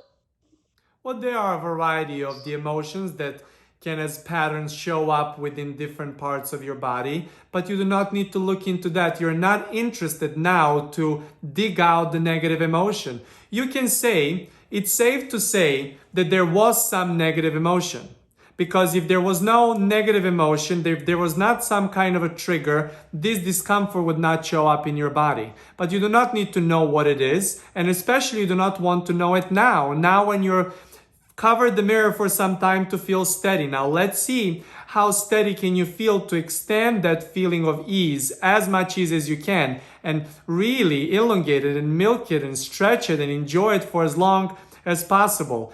It is not time for you now to go and to dig in. There is nothing to dig out, for as the procedure took care of it for some time. Now all you want to do is to really release that and stretch that time for as long as it works for you, and therefore give yourself an opportunity for your body to do what it does the best, and that keeps itself in balance. I really love that. Thank you. I'm going to take that advice and give it a go. In you looking to see what negative emotion causes it, you're already the negative emotion. And that search might be what keeps repeating this experience for you. You might as well drop the search and focus on well-being from this spot where you feel the most of well-being, as this was taken care of. In other words, just keep riding the wave of well-being for as long as it takes. And don't worry, that curiosity will come to you as well again. Curiosity about where it's coming from. But for now, just swipe left and swipe right and swipe left and swipe right. In other words, you don't go to choose. You don't go to look for the trouble right now when you're regaining steady. That which is the question will come in, and when it comes in, you will know when is the time to open the mirror.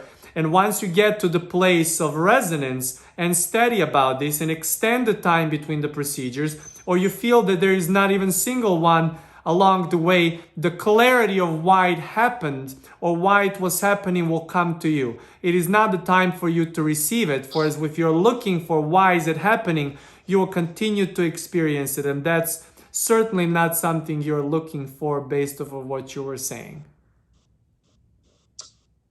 Okay. The clarity of why something happened in the past always come as a retrospect once you find the resonance in the ease with the clarity of your desire. You always see the steps backwards as you receive what is the clarity of your wanting, which in your case is the steadiness and health of your body, so you don't have any other procedures. And so you'll get there sooner than later, and you will see at that point all these steps will show itself to you, and you will be so gloriously celebrating them. But it's not time for you to be searching for any of it now until it reveals itself to you. Yeah, I really like that. I feel like I covered the mirror a lot, and I've had quite intense discussions with my brother and even my adult daughter, who they totally disagree with this line of thinking, Weola's line of thinking, and they tell me, like, they're angry with me that I won't go and get psychological help. They can't believe that I can just cover that mirror of the past. Like, they know what I've been through, and they think that I'm just they think that I am lying to myself, or I'm denying.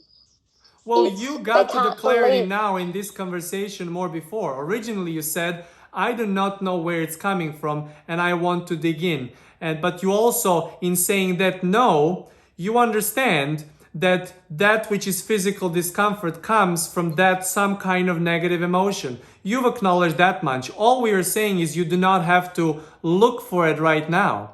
You do not need to go ahead and look for it right now, for it's going to show itself to you when it's time. But for you, finding the resonance, enjoying especially this moment when you're feeling procedure, it's taken its way, and now it's going to give you the benefit of the most satisfying body that you have. And then you can see for how long you are able to stretch that feeling and to keep that as a predominant experience. And then that will come through. In other words, the time to open up the curtain will come through. For you will be receiving that reflection. That reflection is going to be back to you through your brother and through your adult daughter too. In other words, you do not need to do anything extra in poking at this moment, for as you will have enough reflections of it, and then having an option to feel fuller and feel better as you go in your way. Checking in with doctors, checking in about all of your place of steadiness to keep you within that. We're not saying pretend like it never happened, but we say follow all of that, but do not have that as a predominant talk and predominant experience. And then things will start shifting in a direction of what you want, which is the clarity in ease of your body. Oh, I'm so grateful for this conversation. Thank you so much. Thank you. I'm finished. Really, really, really good conversations today. We have more questions? Yes. So, can I go? Go ahead.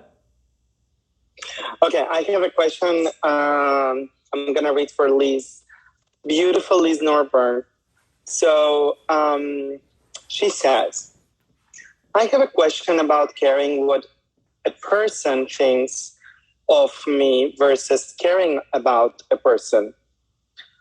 When I'm in a completely steady place and I focus my attention outward in a place of all-inclusiveness, would I care what people think of me at that moment? Would it really matter to me what their opinion is of me? Of course, I care about the person and I want the best for them, but would I really care about their perception and opinion of me? It seems like I'm in a very steady place and feeling all-inclusive, that I wouldn't need anyone to have a positive opinion of me? Well, there is no opinions from the wider perspective and all perspective, all inclusive. And therefore you caring about what they think of you and you caring about them is one. And therefore there is really no difference. You caring about what other people are saying and doing is like saying, do I care about reflections that are coming back to me?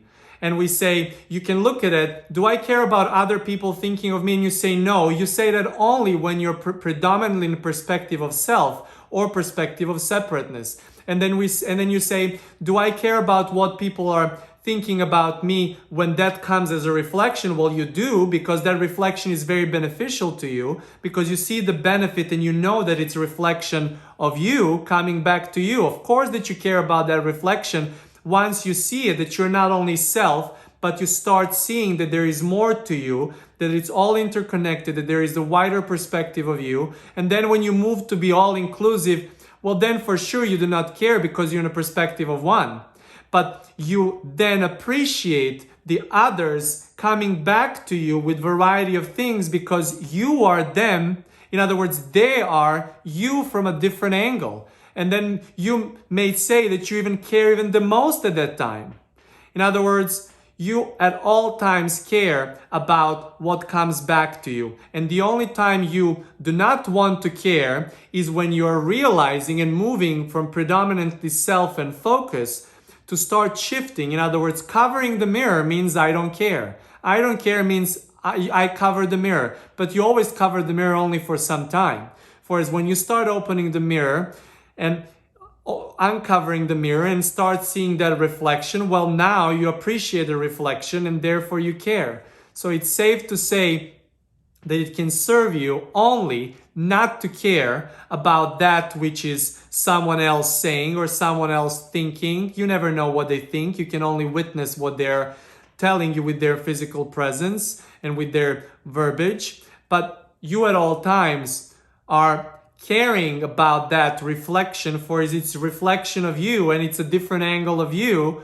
And therefore, the only time you do not is that when you're ready to be steady. In other words, when you're ready to go to steady, you do not care, but only for a very brief moment in time until your steadiness is predominant. And then you're the one opening the door. Is it safe to say also that when you are the one opening the door, when you're so inclusive that you want to include the new question, you also include the reflection. You include them from a different angle, and therefore you include your caring about them and about what they're saying, because you care about the reflections and you care about you pointing back to you from all of these wonderful angles.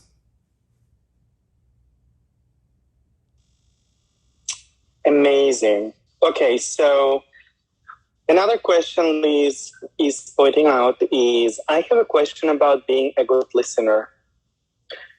It's a common idea that it's important to be a good listener and allow the other person to feel fully heard and understood. So how do you do that and still maintain your own steadiness?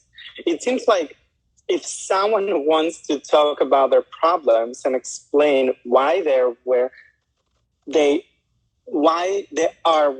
are, I apologize, quote unquote, they're looking for acknowledgement.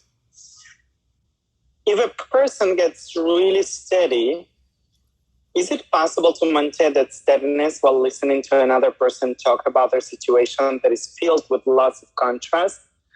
Or is it always best to not allow someone to talk very long about their problems?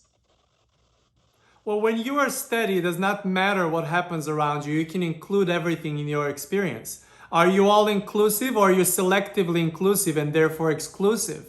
We're asking, it's okay. When you feel like you feel steady, but you do not feel steady enough to include somebody else's problems, and therefore you're not steady enough because it might get you to put your flashlight of attention to some of the problems that you had, or some problems that you have, but they're currently mirror being covered. In other words, you're not ready to talk about it at that moment. So it's all the matter of where you are at that moment. How inclusive do you feel? But you can be so steady that others can tell you their own uncomfortable, discomforting thoughts about themselves, and you can even see them and watch them in a loop going back and forth, not being able to come around.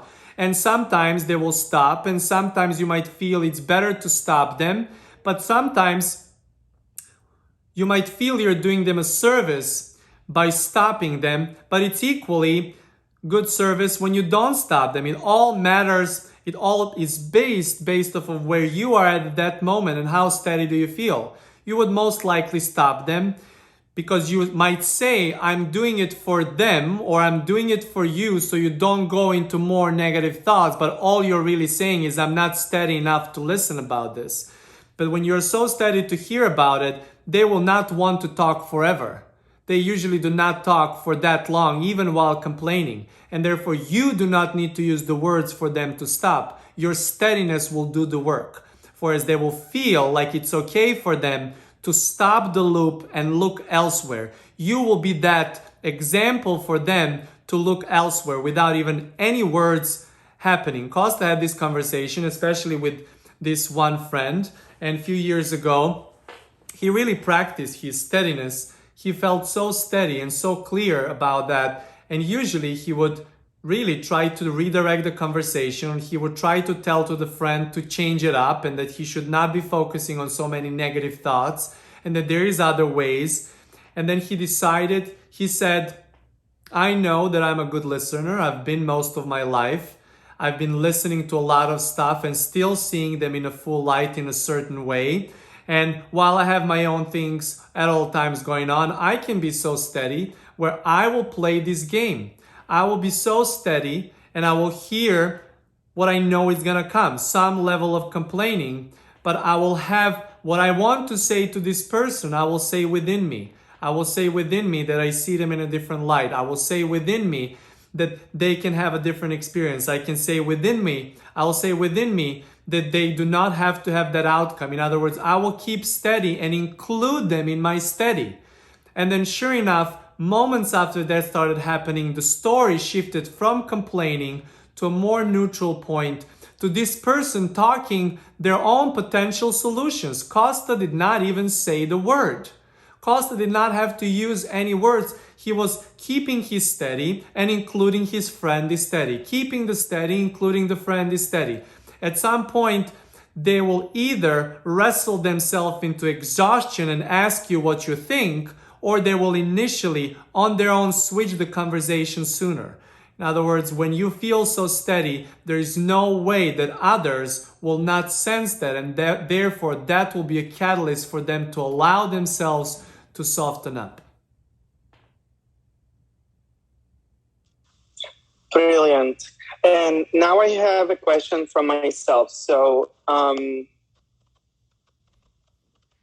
I realized something interesting, and then especially when Angelica was sharing one of her conversations with you.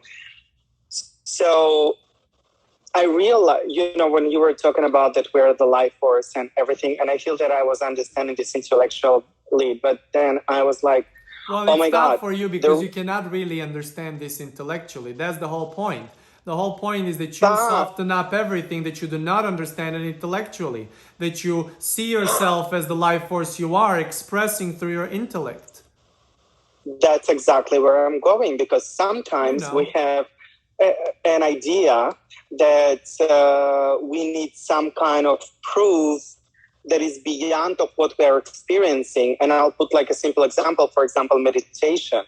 Like I would meditate and then I would have this idea that meditation means no thoughts at all, that I had to experience different dimensions. And I know it's possible, but it doesn't mean that I'm not in a meditative state, and then I was focusing on what I'm not getting rather than what I'm experiencing.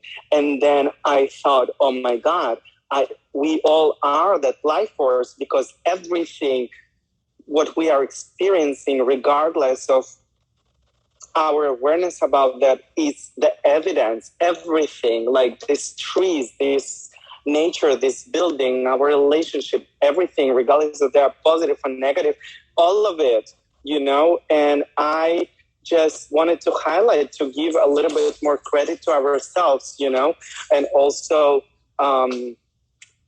to see it as well, who are you trying to give the credit to? You do not need to give the credit to your mind and to your body and to your thoughts and to your emotions.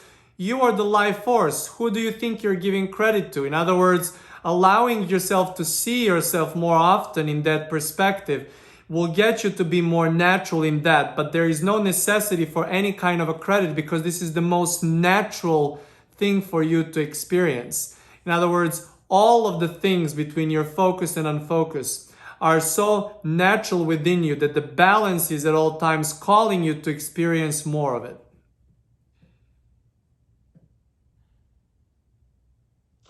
This resonates with me so much.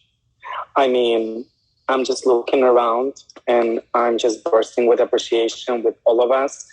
And wow, I have no words just to express it yet. And that's exactly having no words means having no specific thought, having no specific emotion, having this all-inclusiveness that feels like one being predominant will let you and everyone else stay in that place and bask in the experience of oneness that does not have to be credited or intellectualized just yet. For as when you get to the place of this wider perspective and stick around for a moment, then you get wonderful genius ideas flowing through, or not, or sometimes just this is the evidence of that which is your eternal balanced question answer nature, an appreciation of wonderful experiences of the broadcast, that it's technically going a few minutes over 2 hours, and therefore Armand celebrating it probably with the happy dance for now. That's it. Oh, thank you so much. Mm-hmm. Bravo. Thank you, Kosta. So good. Marie. So good. Let me say hi. Oh, Ginita, muchachita, hi.